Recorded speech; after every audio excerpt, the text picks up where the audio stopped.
Trump just took off from Saudi and everyone immediately noticed one shocking thing that happened. President Donald Trump's two-day trip to Saudi Arabia, as his first stop overseas, has come to an end now that he's left to continue on to other locations in the Middle East. However, the second Air Force One took off from the runway, everyone immediately noticed one shocking thing that's never been seen before. Trump could have picked any place in the world as his first trip overseas but stunned with his choice to go to Saudi Arabia. The last 48 hours have been full of surprises as he, Melania, Ivanka, and Trump's son-in-law met with Muslim leaders. The Saudis seemed to show a great deal of respect for the president and first family, who didn't follow Islamic tradition, and Melania and Ivanka not wearing headscarves, and none of them bowed to the leaders. Barack Obama and Hillary Clinton have done in the past. Barack Obama and Hillary Clinton have always catered to Islam while visiting the Middle East in the past, but there is one thing that has never been done in history before that just happened.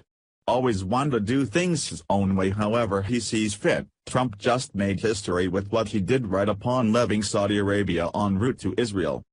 The rift between Saudi Arabia and Israel runs deep. These two nations despise each other about as much as Palestine hates Israel. As such, there are no diplomatic relations between Saudi and Israel, and planes from each nation are banned from each other's airspace. Travelers hoping to go to or from Saudi Arabia and Israel have always been forced to detour through a different country, until today when Trump broke the air barrier.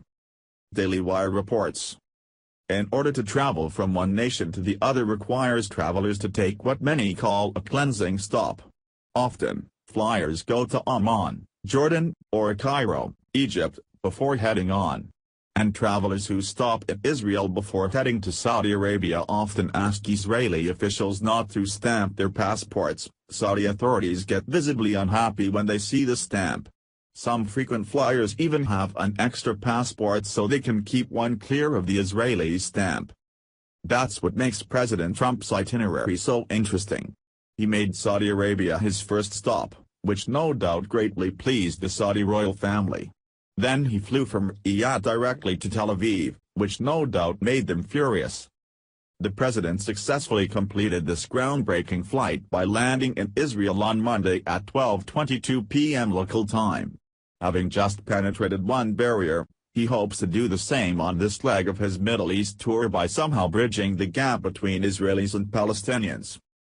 After 2 days in Riyadh, where the U.S. delegation signed multi-billion-dollar defense and infrastructure deals and the president urged Muslim leaders to combat terrorism, Trump arrived at 12:22 p.m. to a considerably less gilded reception at Ben Gurion International Airport, according to Bloomberg.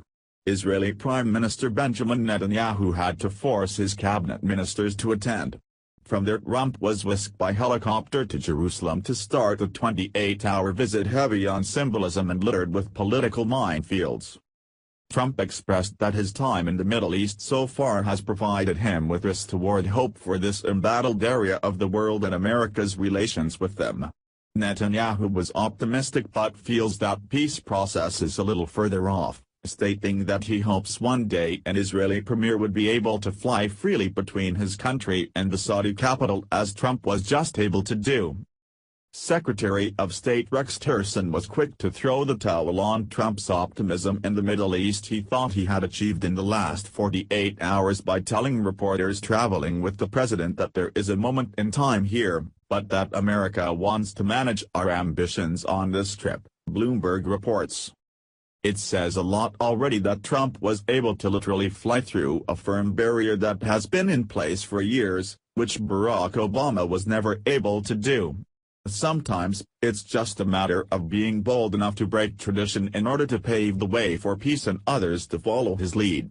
That's essentially what he did when he took off from Saudi Arabia and went directly to Israel without stopping. This isn't an apology tour like what everyone's used to.